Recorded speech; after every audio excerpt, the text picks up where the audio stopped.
harga saham besok naik atau turun ya? Ternyata harga saham bisa diprediksi loh. Caranya bagaimana, Kak?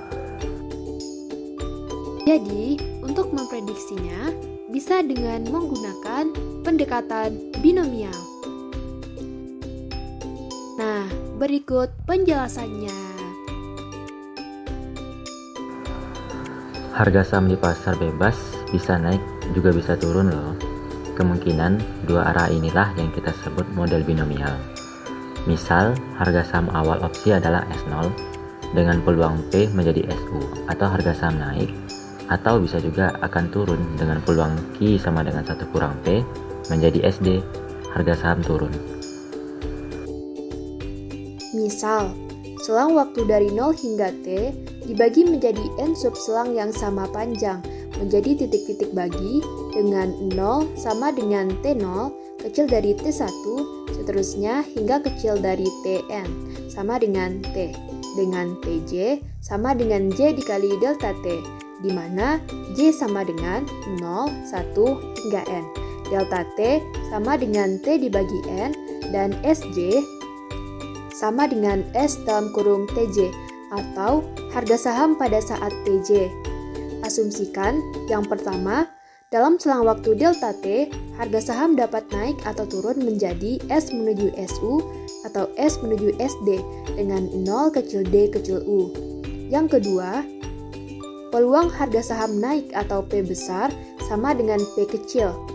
Yang ketiga, ekspektasi return harga saham besarnya sama dengan risk-free interest rate R, sehingga untuk harga saham yang bergerak secara acak dari SJ pada saat TJ menjadi SJ plus 1 pada saat TJ plus 1, ini berarti nilai harapan dari SJ plus 1 sama dengan SJ dikali eksponen dalam kurung R dikali delta T.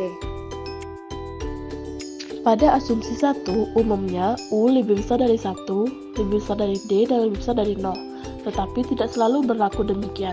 Pada tahap ini, ketiga parameter dan nilai-nilainya belum diketahui. Nilai parameter-parameter ini dapat ditentukan melalui sistem persamaan yang menghubungkan ketiganya. Apabila jumlah persamaan kurang dari 3, maka diperlukan satu asumsi tambahan. Persamaan pertama diperoleh dengan memanfaatkan ketiga asumsi di atas.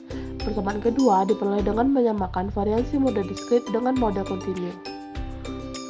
Dari asumsi 1 dan 3 dengan model diskrit diperoleh ekspektasi SD tambah 1 sama dengan P dikali SJ dikali U ditambah 1 dikurang P dikali SJD.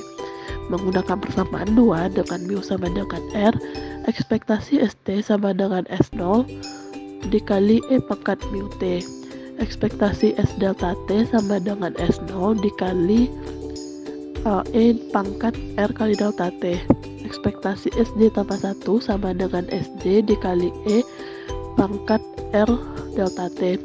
Ekspektasi SJ tambah 1 sama dengan P dikali SJ dikali U ditambah 1 dikurang P dikali SJD. SJ E pangkat R kali delta T sama dengan P SJ dikali U ditambah 1 dikurang P dikali SJD. E pangkat R delta T sama dengan P dikali U ditambah 1 dikurang P dikali D, yang memberikan P sama dengan E pangkat R delta T dikurang D per U dikurang D.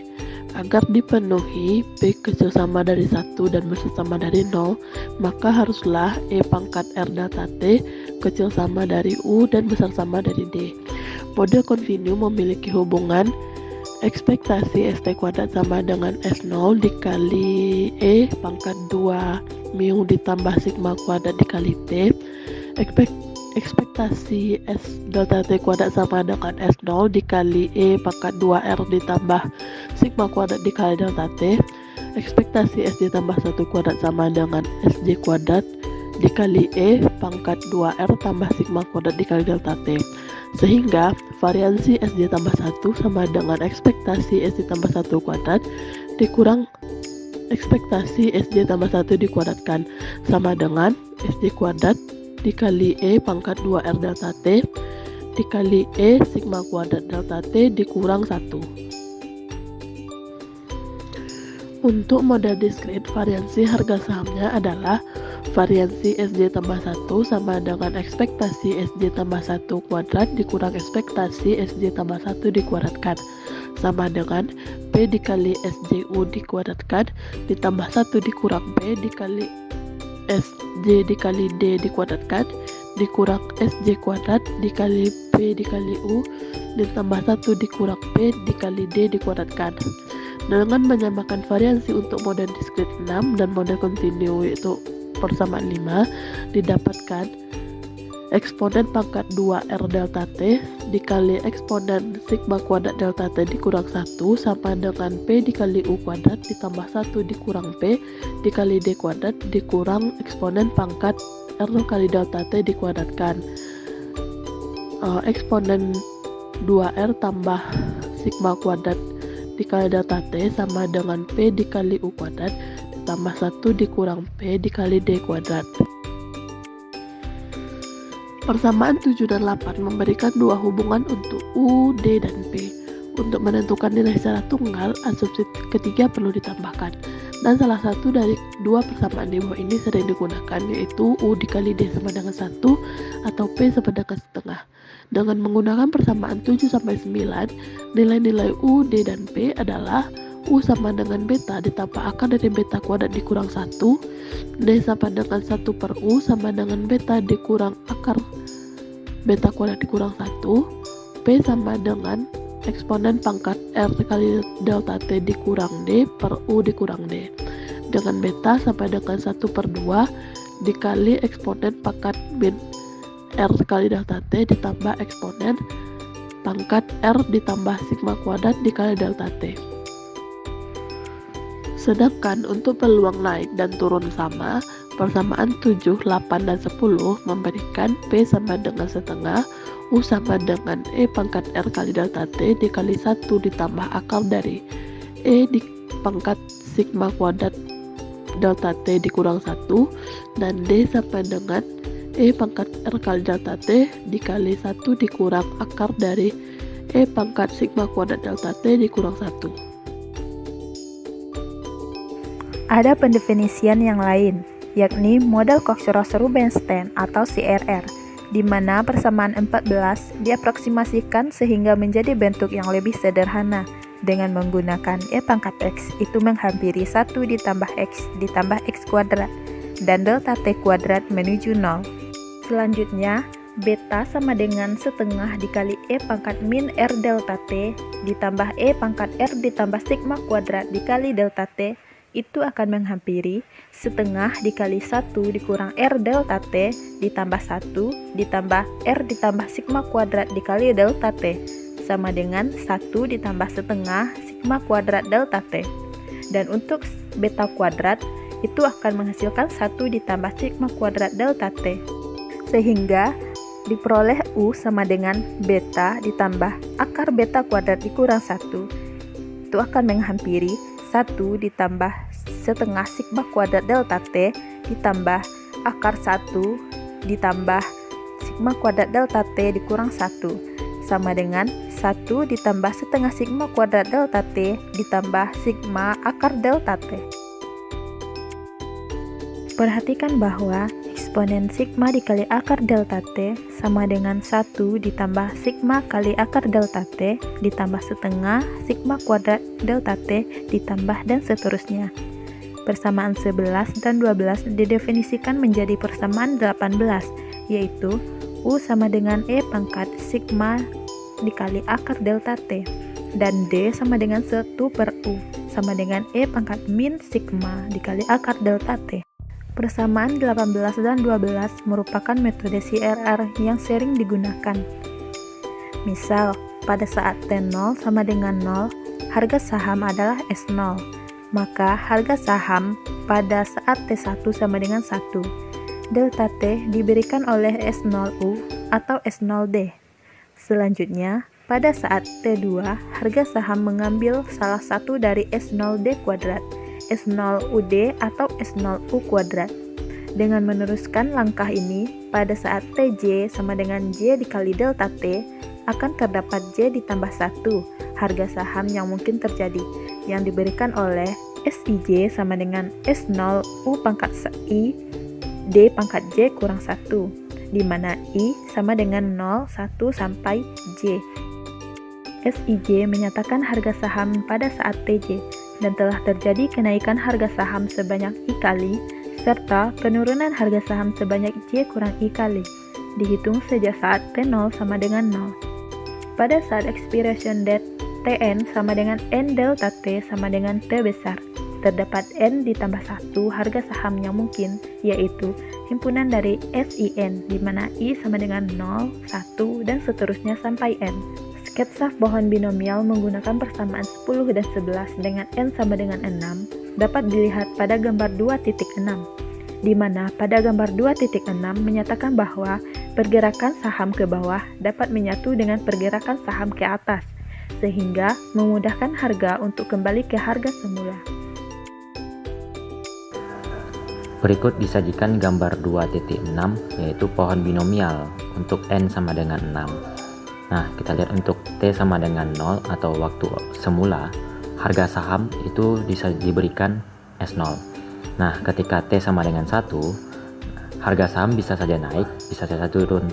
Kalau dia naik, dia berarti US0. Untuk dia turun, dia DS0.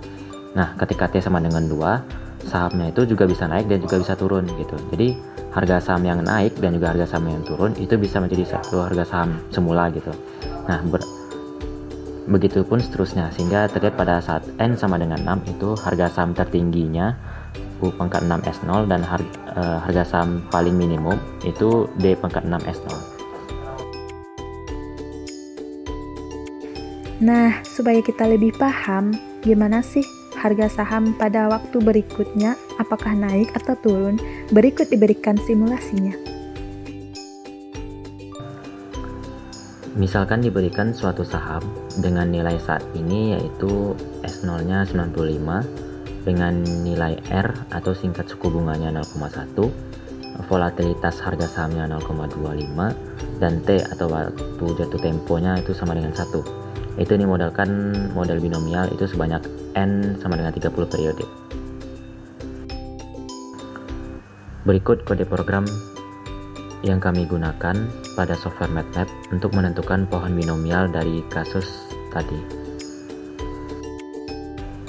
Berikut hasil yang kami peroleh, di mana plot model binomial pergerakan harga sahamnya dengan harga saham awal itu seharga 100 dan pada saat N ke N30 itu untuk harga saham maksimumnya itu di sekitar 376.041 atau sekitar 376, dan untuk harga saham minimumnya itu di sekitar 23,99 atau kita bulatkan menjadi 24. Nah, sekarang yang menjadi pertanyaan adalah bagaimana jika tingkat suku bunga dan volatilitas harga saham kita rubah. Untuk yang pertama, jika kita rubah tingkat suku bunganya dari 0,1 menjadi 0,3 atau menaik, yang menjadikannya berbeda adalah harga saham maksimum dan harga saham minimumnya, di mana untuk harga saham maksimum yaitu di sekitar 388,75 atau kita bulatkan jadi 389. Nah, untuk harga saham minimumnya menjadi 23,21 atau di sekitar 23. Sekarang untuk harga volatilitas dari 0,25 menjadi 0,3, untuk harga saham maksimumnya itu 494,64 atau kita bulatkan menjadi 495, dan untuk harga saham minimumnya yaitu di 18,245 atau di sekitar 18. Sehingga dapat disimpulkan bahwa kenaikan tingkat suku bunga dan volatilitas harga saham mengakibatkan batas harga saham tertingginya menaik dan juga batas harga saham terendahnya menurun. Atau dengan kata lain, memperlebar selisih antara batas harga saham tertingginya dan batas harga saham terendahnya. Baik, cukup sekian yang dapat kami sajikan. Kurang lebihnya mohon maaf. Saya tutupi saja dengan wabillahi taufiq wal hidayah. Wassalamualaikum warahmatullahi wabarakatuh.